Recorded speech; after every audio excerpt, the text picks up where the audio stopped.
Firman Tuhan hari ini masih terus berkaitan dengan KKR kemarin. Saya mau bicara tentang yang namanya perjanjian kesembuhan ilahi. Covenant of Divine Healing. Ya, tahun ini saya banyak membagikan sama saudara tentang covenant. Hidup dalam covenant sama Tuhan. Hidup dalam perjanjian sama Tuhan. Bukan bebas-bebasan, ya sekedar, ya itu oke sih. Tapi ketika saudara masuk di dalam sebuah covenant, maka dimensi hubungan Anda dengan Tuhan itu akan berbeda. Karena ada perjanjiannya. Karena ada komitmennya. Contoh misalnya dalam kehidupan sehari-hari, Anda boleh saja ngelihat sana sini, properti, tanah, tawar-menawar apa. Tapi sebelum semuanya ada ikatan jual beli, akta yang dituangkan dalam akta jual beli, ya cuma ngomong-ngomong aja, ya sah-sah aja, ya baik-baik saja. Tapi not much, ya nggak terlalu banyak nggak terlalu banyak efeknya yang akan yang akan Anda alami, yang akan Anda terima. Hanya ketika sebuah kesepakatan itu masuk di dalam sebuah perjanjian, maka perjanjian itu ada komitmen. Nah, di situ Anda akan melihat ada efeknya yang sungguh-sungguh berlaku. Betul apa tidak? Nah, kita sama Tuhan juga sama. Saudara ikut Tuhan, saudara bisa ikut Tuhan bebas-bebasan. Anda bisa ibadah kalau Anda suka, bagus.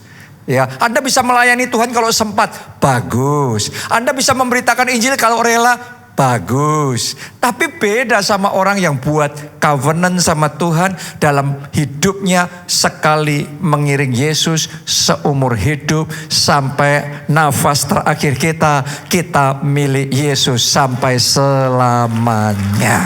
Amin. Buat orang lain mungkin ibadah itu kalau nggak hujan, kalau nggak ada janjian, kalau nggak ada kesibukan. Tapi buat saudara dan saya, yang namanya ibadah itu sebuah covenant antara kita sama Tuhan. Itu sebuah perjanjian kita sama Tuhan. Sempat nggak sempat, harus sempat. Nah itu covenant. Nah kalau saudara ngikuti covenant yang seperti itu sama Tuhan, saya mau ngomong sama saudara, seperti kalau Anda buat perjanjian ya di notaris. Perjanjian itu mengikat cuma kita saja, atau pihak yang kedua juga. Dua pihak. Benar nggak? Baik kita maupun dia sama-sama terikat dengan sebuah perjanjian. Itu bedanya. Dan saya mau ngomong sama saudara, kalau Anda mengikatkan diri saudara dengan the covenant of God, dengan perjanjian dengan Tuhan. Alkitab itu sebagai kitab perjanjian. Makanya ada perjanjian lama, ada perjanjian baru. Itu kitab perjanjian. Anda mengikatkan diri bukan kalau saya suka, kalau saya rela, saya mau, saya melakukan firman yang ini, ayat yang ini saya nggak mau, ini saya nggak cocok, ini saya nggak setuju. No, nggak seperti itu. Tapi Anda benar-benar komitmen sama Tuhan untuk saudara hidup di dalam perjanjian berdasarkan kitab perjanjian dengan segenap hati sama Tuhan. Saya mau ngomong sama saudara, maka dari pihak Tuhan dia juga akan komitmen setiap janji-janjinya yang ada di dalam Alkitab, kitab perjanjian itu akan dia pastikan itu akan tergenapi, itu akan terjadi dan Anda alami di dalam kehidupan saudara. Boleh katakan amin. Tepuk tangannya boleh yang paling meriah buat Tuhan kita. Itu sebabnya dalam Alkitab Anda bisa meneliti banyak hal. Anda bisa meneliti covenant of blessings. Perjanjian berkat. Dan kalau Anda ngikuti perjanjian berkat itu dengan sungguh-sungguh, committed loh ya. Sekali lagi, bukan bebas-bebasan loh ya. Anda mau bebas-bebas cuma ngambil yang mana yang baik ya silahkan saja.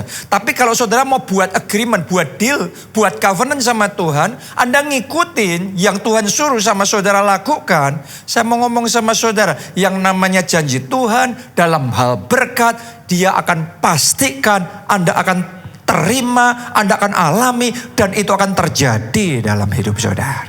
Amin. Itu covenant of blessings.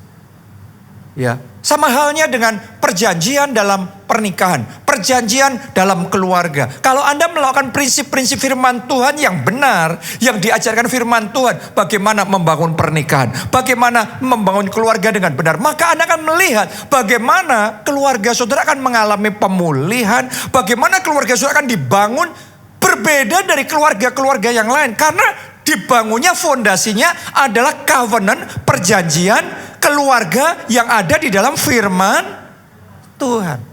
Anda akan melihat bagaimana tangan Tuhan bekerja di dalam keluarga saudara. Tangan Tuhan bekerja di dalam pernikahan saudara. Anda akan memiliki pernikahannya harmonis. Keluarga yang luar biasa. Dan rencana Tuhan akan tergenapi dalam keluarga saudara.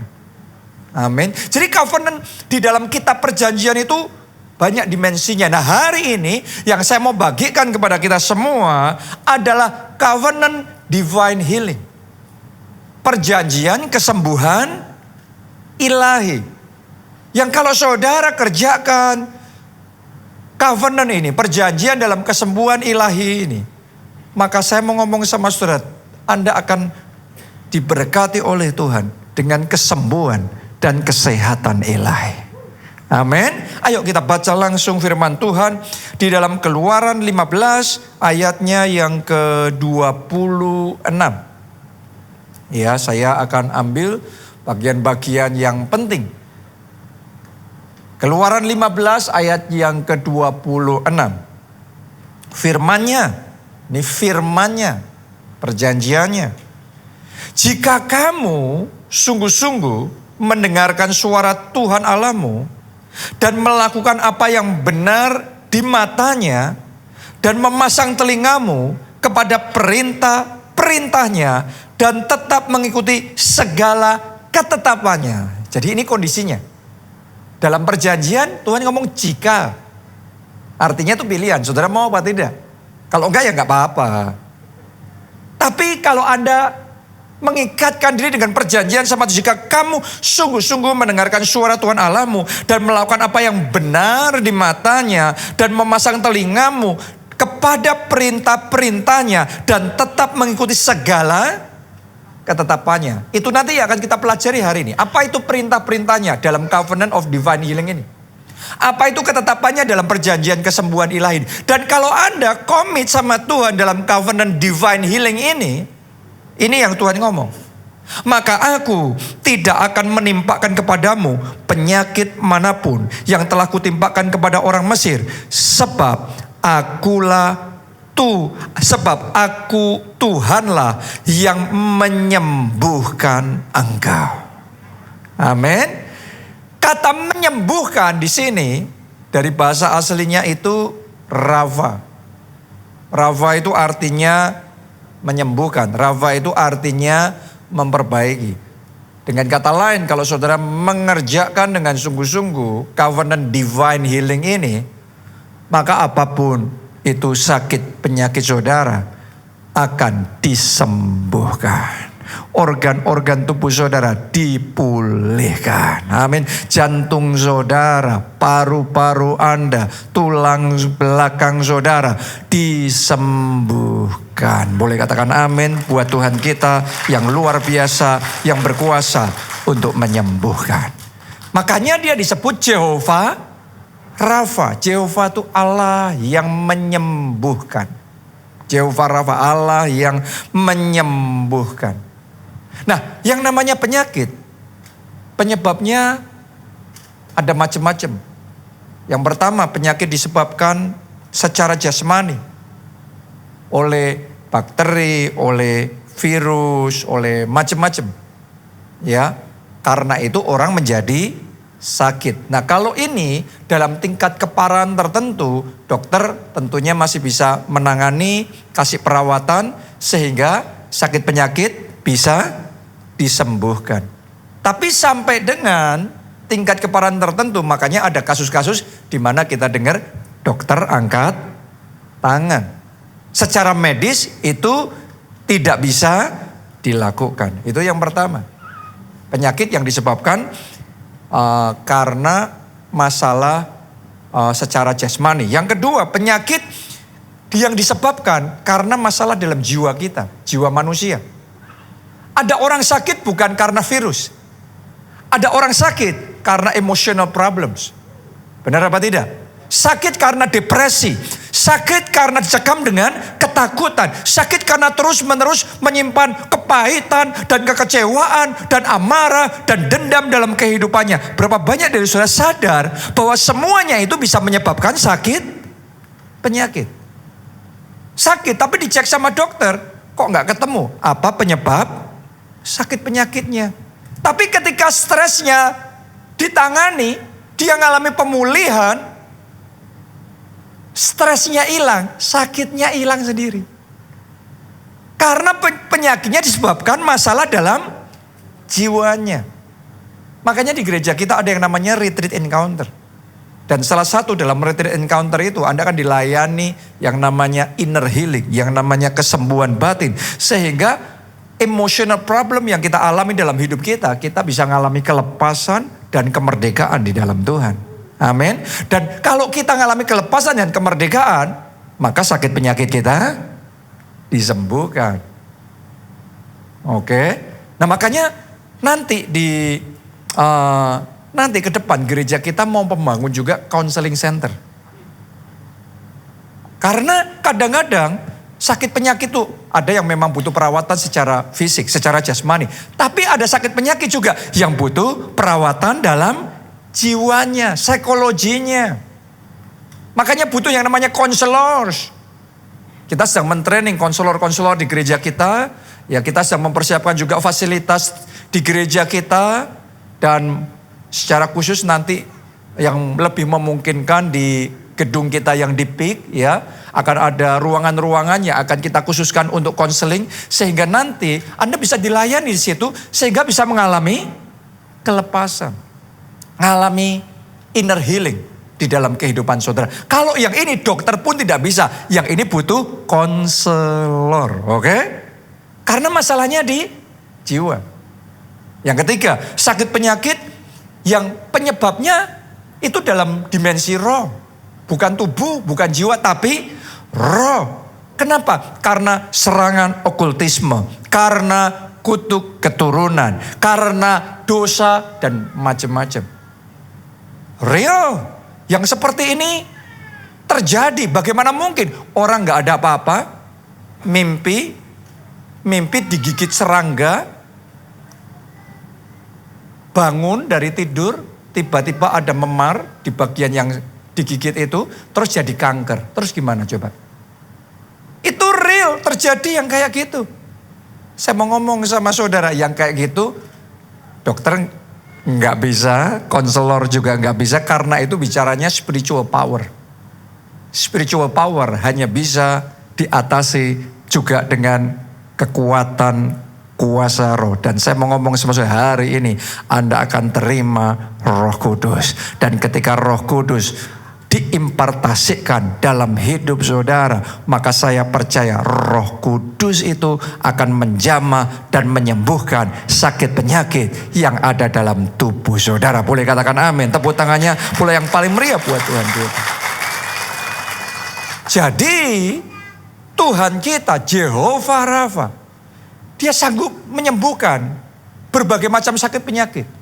Baik yang disebabkan karena urusan jasmani, karena masalah psikologi, emosional, maupun secara roh, Jehovah Rafa sanggup menyembuhkan. Yang dokter tidak bisa sembuhkan, Jehovah Rafa sanggup menyembuhkan. Yang konselor angkat tangan gak bisa menangani lagi, karena kadang-kadang urusan kejiwaan manusia ada yang sudah terlalu kompleks. Tapi Jehovah Rafa masih bisa memulihkan hidup saudara dan menyembuhkan sakit penyakit saudara. Amin. Jadi dia sanggup untuk menyembuhkan. Karena itu dia disebut Jehovah Rafa, Allah yang menyembuhkan. Nah sekarang alasan kenapa Anda bisa disembuhkan. Kadang-kadang sebagian orang berpikir, ya kalau orang itu bisa disembuhkan, orang itu, tapi kayaknya sakit penyakit saya gak mungkin disembuhkan. Saya mau ngomong sama saudara, Anda bisa disembuhkan. Amin. Boleh gak saudara katakan saya bisa disembuhkan? Dengan mantap sekali lagi katakan dalam nama Yesus, saya bisa disembuhkan. Siapa percaya? Anda bisa. Ngomongnya yang mantap gitu. Bisa. Sekali lagi bisa. disembuhkan. Terjadilah sesuai imanmu. Kenapa Anda bisa disembuhkan? Karena sesungguhnya Anda diciptakan segambar dan serupa dengan Allah. Itu yang pertama. Kalau Anda diciptakan segambar dan serupa dengan Allah, bisa nggak Anda membayangkan Allah itu sakit? Enggak kan? Masa Allah pilek, Allah sakit-sakitan? Kan tidak. Allah itu sehat, Allah itu kuat, dan ketika Dia menciptakan manusia segambar dan serupa dengan Dia, kita itu sebenarnya diciptakan, didesainnya untuk punya tubuh yang sehat dan kuat. Desain awalnya tuh begitu. Tapi sesuatu terjadi dalam perjalanan manusia, akhirnya sakit penyakit mulai masuk. Tapi awalnya desain dalam tubuh manusia adalah diciptakan sehat dan kuat. Karena itu mulai hari ini tanamkan di dalam benak saudara sendiri. Saya diciptakan, tubuh saya diciptakan untuk sehat. Tubuh saya tidak dilahirkan untuk sakit-sakitan. Tubuh saya sehat dan kuat. Amin. Karena sesuai dengan pikiran saudara, demikianlah hidup saudara. Amsal 23 ayat 7, as a man thinketh in his heart, so is he. Seperti yang kita pikirkan dalam hati kita, ya itulah kita. Anda mikirnya tubuh saudara rapuh, sakit-sakitan, ya itulah tubuh saudara.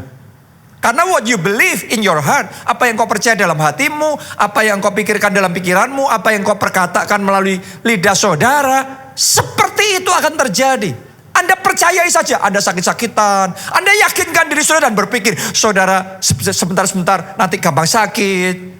Kalau kena hujan sedikit langsung pilek. So are you kalau seperti itu. Tapi mulai hari ini rubah apa yang ada dalam hati saudara. Rubah apa yang ada dalam pikiran saudara. Rubah perkataan saudara. Mulai hari ini sadari Anda diciptakan oleh Tuhan untuk punya tubuh yang sehat. Tubuh saudara, tubuh yang kuat. Kalau Anda percaya itu, Anda pikirkan seperti itu, Anda perkatakan seperti itu, so are you. Demikianlah jadinya tubuh saudara mulai hari ini dirubah oleh Tuhan jadi tubuh yang sehat dan kuat. Katakan amin. Tepuk tangannya yang meriah buat Tuhan kita. Yang kedua, kenapa kita bisa disembuhkan? Karena Yesus sudah mati di kayu salib, menanggung sakit penyakit kita, supaya oleh bilur-bilurnya kita disembuhkan. Jadi kesembuhan itu sudah Dia sediakan melalui pengorbanannya di kayu salib. Tadi saya katakan bahwa kita diciptakan segambar dan serupa dengan Allah, harusnya kita itu sehat dan kuat. Itu desain awal tubuh manusia. Tapi sesuatu terjadi sehingga akhirnya sakit penyakit masuk. Tapi sekarang karena Yesus sudah mati buat kita di kayu salib, ada jalan keluarnya buat yang sakit. Melalui pengorbanan Yesus di kayu salib, sakit penyakit Anda bisa disembuhkan. Kanker yang ada di tubuh saudara bisa disembuhkan. Amin. Diabetes atau migrain atau masalah di pencernaan atau masalah di tulang saudara bisa disembuhkan. Tepuk tangannya pula yang paling meriah buat Tuhan kita, buat Yesus yang sudah mati di kayu salib, yang sudah menanggung sakit penyakit kita. Yang ketiga, kenapa kita bisa disembuhkan? Karena kita adalah tubuh Kristus. Dan Alkitab ngomong bahwa kita adalah bait suci Roh Kudus. 1 Korintus 6 ayat 19a. Tidak tahukah kamu buat tubuhmu, semuanya katakan tubuhku. Lebih keras katakan tubuhku adalah bait suci, adalah bait Roh Kudus yang diam di dalam kamu. Tubuhmu bait Roh Kudus. Tubuhmu bait Roh Kudus. Dan kalau ada Roh Kudus, itu Roh Allah, itu Jehovah Rafa dalam hidup saudara, Anda bisa disembuhkan. Amin. Tubuhmu bukan sarang sakit penyakit. Tubuhmu sarangnya Roh Kudus. Markasnya Roh Kudus, bait sucinya Roh Kudus. Amin. Karena itu semua yang bukan dari Roh Kudus harus pergi. Harus diusir keluar. Yang ada dalam tubuh saudara adalah kesehatan. kesehatan. Sekarang terima kesembuhan. Dalam nama Yesus terima kesehatan. Katakan amin. Tepuk tangannya yang paling meriah buat Tuhan kita. Saya merasakan pas saya ngomong seperti itu. Di sini ada yang mahnya disembuhkan oleh Tuhan. Masalah pada mah Anda disembuhkan oleh Tuhan. Amin. Haleluya. Nah, kenapa kita bisa disembuhkan? Tadi saya sudah sampaikan sama saudara. Karena ada yang namanya perjanjian kesembuhan ilahi. Covenant of divine healing. Ya, tadi kita sudah baca. Jika kamu sungguh-sungguh melakukan segala perintah ketetapan. Tuhan kan ngomong gitu. Maka aku akan menyembuhkan engkau. Nah, lihat. Apa itu perintah dan ketetapan Tuhan? Kita pelajari di dalam kitab perjanjian. Pasal-pasal dan ayat-ayat. Makanya kalau Anda di notaris kan ada pasal berapa, ayat berapa, betul apa tidak? Dalam kitab perjanjian juga sama, ada pasal berapa, ayat berapa. Dan kalau saudara kerjakan perintah dan ketetapan Tuhan di dalam kitab perjanjian tentang divine healing ini, kesembuhan ilahi ini. Healing is yours. Kesembuhan adalah milik saudara. Amin. Apa itu saja yang harus kita lakukan di dalam covenant of divine healing ini? Nomor 1, lahir baru dan bertobat. Dimulai itu dulu. Kita baca Mazmur 103 ayat 2 sampai ayat yang ketiga. Pujilah Tuhan hai jiwaku, dan janganlah lupakan segala kebaikannya. Dia yang mengampuni segala kesalahanmu. Coba saudara katakan, terima kasih Tuhan. Katakan terima kasih Tuhan. Dosa-dosaku sudah diampuni.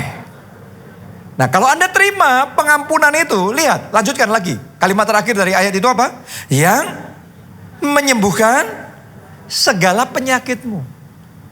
Jadi kalau kesalahanmu, dosa-dosamu diampuni, maka sakit penyakitmu bisa disembuhkan. Karena ada kaitan yang erat antara dosa dan sakit penyakit. Sebagian mungkin belum menyadari itu. Tapi Anda boleh belajar dalam Alkitab. Anda akan menemukan Adam dan Hawa diciptakan sehat. Manusia diciptakan sehat. Tapi gara-gara jatuh dalam dosa. Sejak saat itu kutuk masuk. Dan salah satunya adalah sakit penyakit. Nah, itu masalah. Dosa itu yang membuka pintu untuk sakit penyakit masuk di dalam tubuh manusia. Jadi kalau saudara bertobat, Anda lahir baru, Anda terima Yesus, Anda terima pengampunan dosa, maka Anda bisa terima kesembuhan di dalam tubuh saudara. Oke, jadi yang namanya terima Yesus sebagai Tuhan dan Juru Selamat, yang namanya terima pengampunan dosa, itu kunci untuk kesembuhan. Kunci untuk kesembuhan. Jadi hari ini datang sama Tuhan. Ada yang belum terima Yesus sebagai Tuhan dan Juru Selamat. Buka hati saudara. Undang dia masuk. Jadi Tuhanmu. Jadi Juru Selamatmu. Atau Anda yang jatuh dalam dosa. Anda yang struggle dalam dosa. Anda bertobatlah dengan sungguh-sungguh. Buka hati saudara. Minta pengampunannya. Dan ketika dosa-dosamu diampuni. Maka kesembuhan available. Akan tersedia bagi saudara. Oke. Jadi mari kita bertobat. Tinggalkan dosa. Maka kesembuhan bisa terjadi. Anda bisa terima itu. Yang kedua. Bagaimana kita bisa disembuhkan oleh Tuhan. Yang kedua. Komitmen ibadah. Makanya Anda ibadah hari ini itu luar biasa. Anda akan terima kesembuhan saudara. Anda kemarin ikut KKR itu luar biasa. Banyak yang terima mujizat dan kesembuhannya. Amin. Mari kita baca dulu. Keluaran 23 ayat 25 sampai 26. Lihat ini kitab perjanjian ini. Covenant divine healing ini. Tetapi kamu harus beribadah kepada Tuhan Allahmu. Ibadah itu apa tadi? Alkitab ngomong. Harus.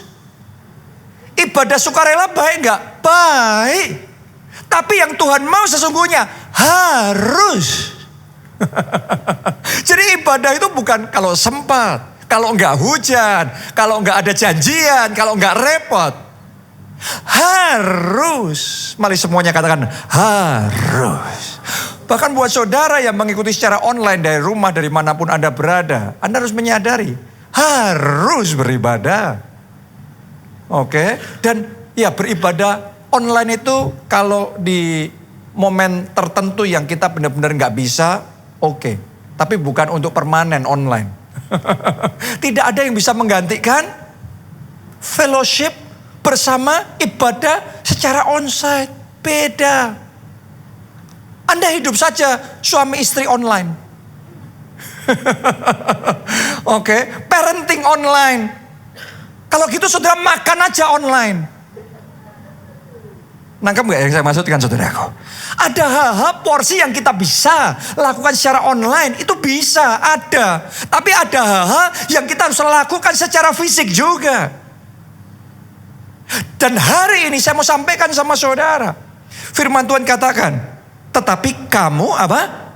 Harus beribadah. Jadi Anda yang sudah mungkin sejak pandemi, saudara sudah tidak pernah datang ke gereja lagi. Saya ingin ajak saudara, ayo datang balik beribadah di rumah Tuhan. Maka saya mau ngomong sama saudara, anugerahnya tersedia, anugerahnya akan dicurahkan di dalam kehidupan. Boleh katakan amin. Tepuk tangannya yang paling meriah buat Tuhan kita. Haleluya. Tetapi kamu harus beribadah kepada Tuhan Allahmu. Itu komennya, itu syaratnya dalam perjanjian divine healing ini. Apa yang Tuhan akan lakukan? Lihat ini, Tuhan ngomong gini. Maka ia akan memberkati roti makananmu. Makanan saudara yang Anda makan tiap hari yang sama. Karena ibadahmu, saya mau ngomong sama saudara, makananmu itu akan diberkati. Sama-sama Anda menyantap hidangan yang sama, tapi Anda beribadah dan tidak beribadah, blessingnya berbeda. Ketika Anda beribadah, ini Tuhan yang ngomong loh. Anda boleh katakan gak ada kaitannya antara makanan saya sama ibadah saya. Loh, Tuhan yang ngomong kamu harus beribadah. Ini kita perjanjiannya Tuhan. Kamu harus beribadah kepada Tuhan Allahmu, maka ia akan memberkati roti makananmu dan apa? Air minumanmu, dan aku akan menjauhkan penyakit dari tengah-tengahmu.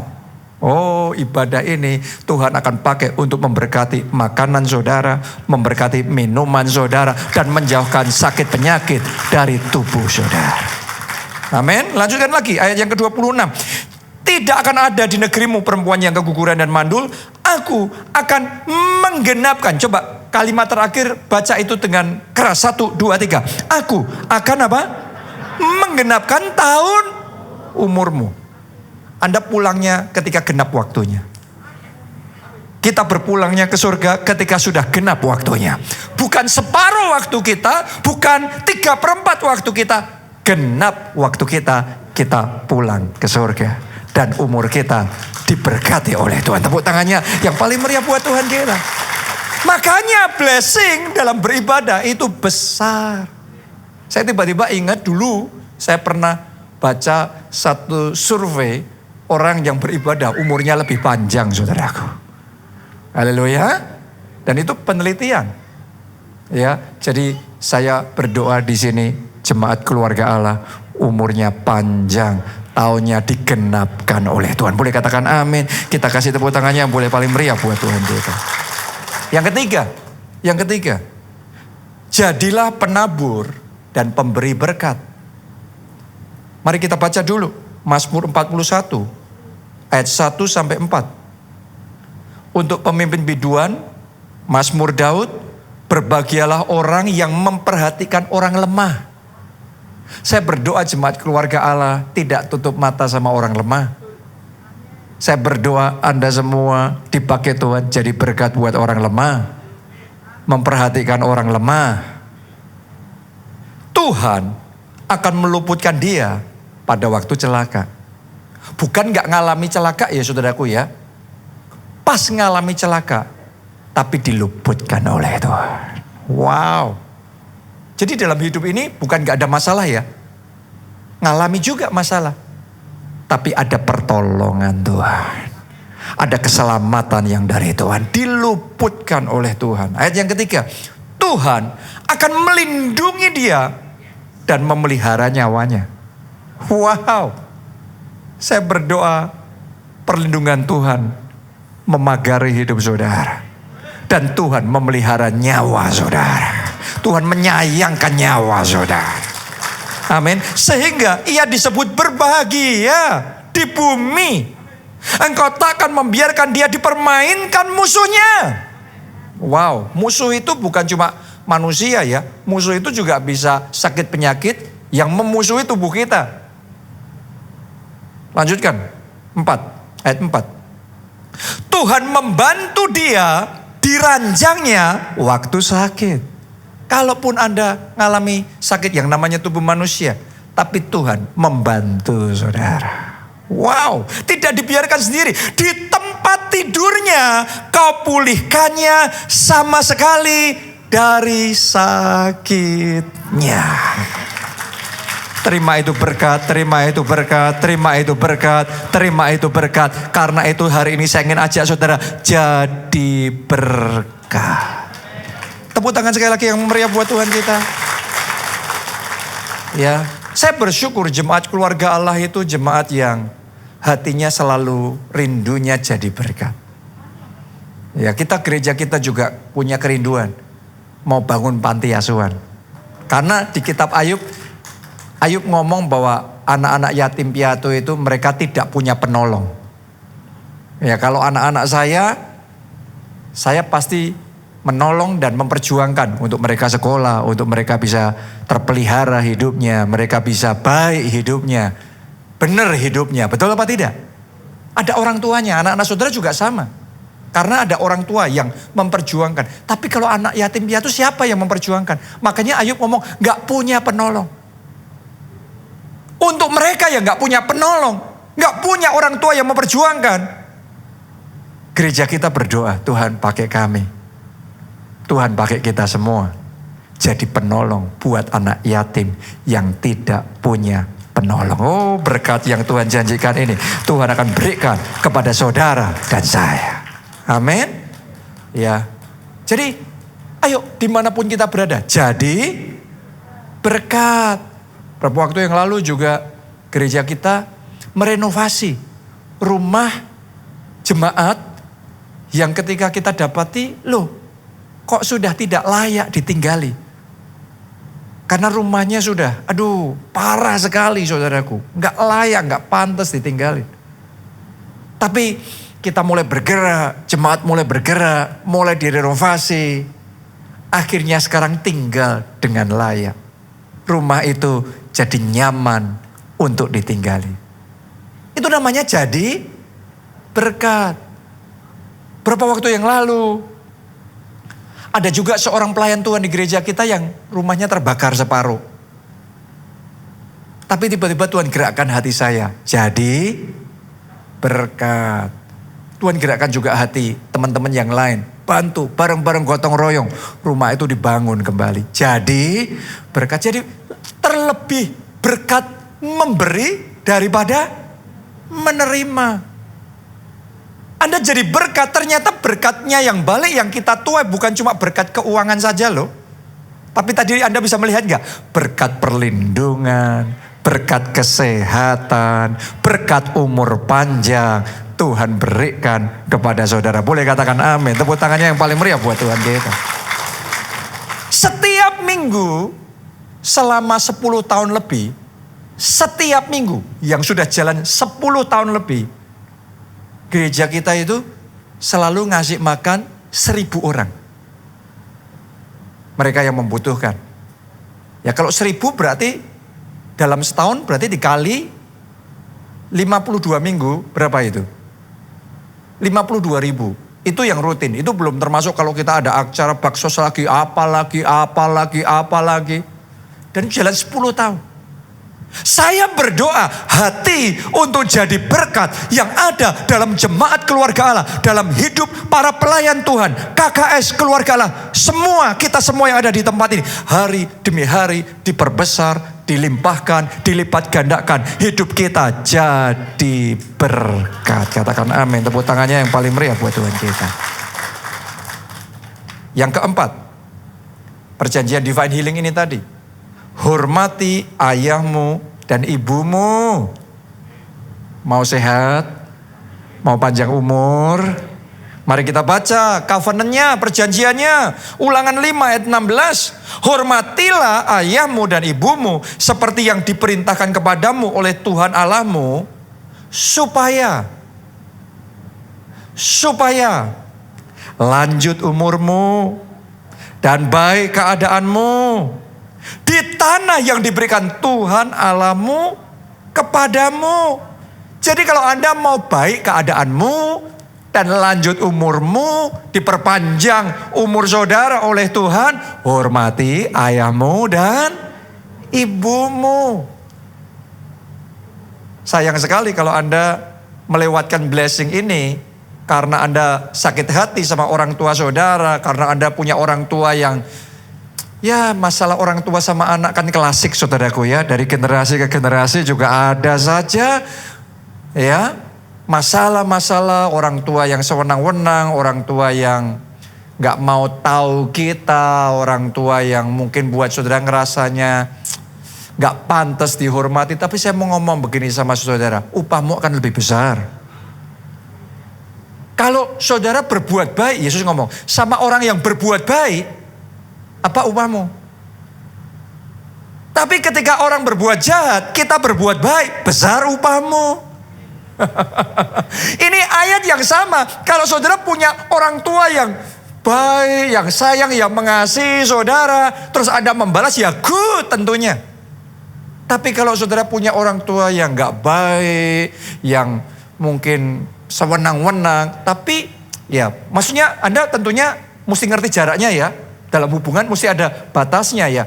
Tapi Anda punya sikap tetap menghormati ayahmu dan ibumu. Saya mau ngomong sama saudara, berkat yang disampaikan firman Tuhan akan dilipat kali gandakan. Baiklah keadaanmu, panjang umurmu, lanjut umurmu. Boleh katakan amin. Tepuk tangannya yang paling meriah buat Tuhan kita. Mari hormati orang tua kita. Mari hormati ayahmu dan ibumu. Amin. Yang kelima, terima kepenuhan Roh Kudus. Roma 8 ayat 11.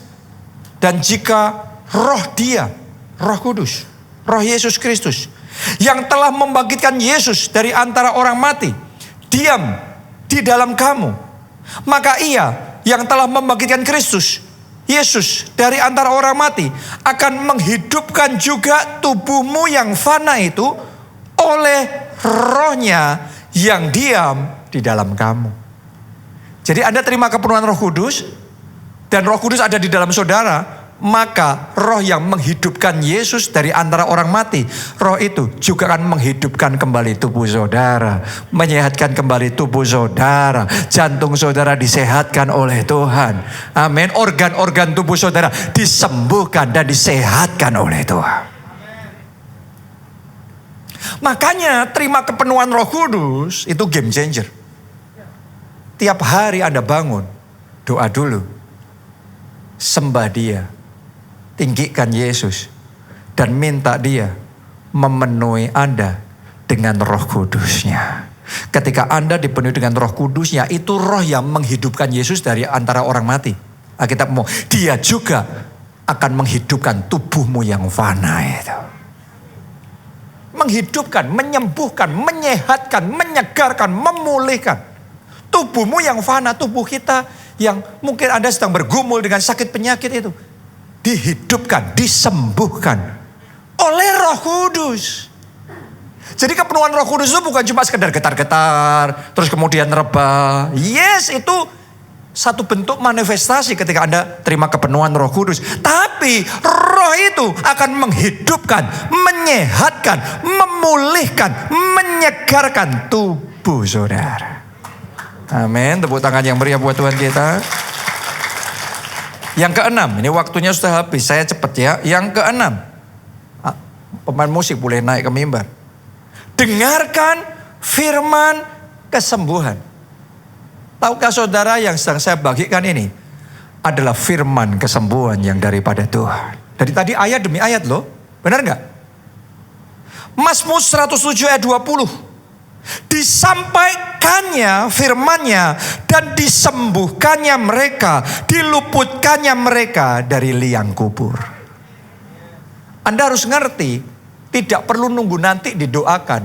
Sekarang juga, sementara firman kesembuhan diberitakan, disampaikan, ditulis ini, disampaikannya firmannya dan disembuhkannya mereka. Sekarang terima kesembuhan saudara. Terima kesembuhan saudara. Terima kesembuhan saudara. Katakan 3 kali, amin, amin, amin. Katakan, aku sembuh, aku sembuh, aku sembuh. Tepuk tangannya buat Tuhan kita yang paling meriah.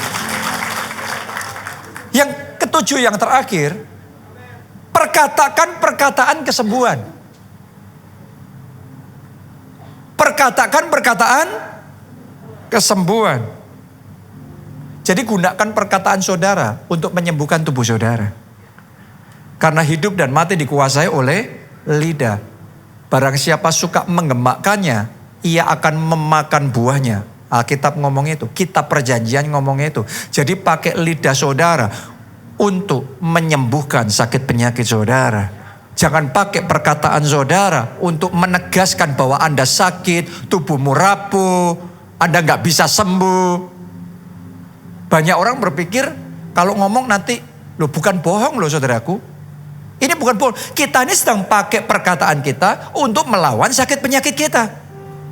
Kita sedang pakai lidah kita untuk mengaktifkan kuasa Tuhan supaya bekerja dan mendatangkan kesembuhan bagi tubuh kita. Anda lihat saja, orang ketemu sama Yesus, kalau Yesus cuma diem, nggak terjadi apa-apa.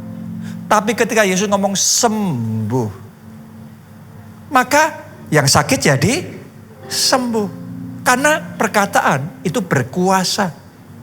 Alkitab ngomong, aku tidak akan mati, melainkan hidup dan memberitakan perbuatan-perbuatan Tuhan yang besar, yang ajaib. Jadi hari ini sakit penyakit yang ada dalam tubuh saudara tidak akan mendatangkan kematian, tapi akan menghidupkan saudara.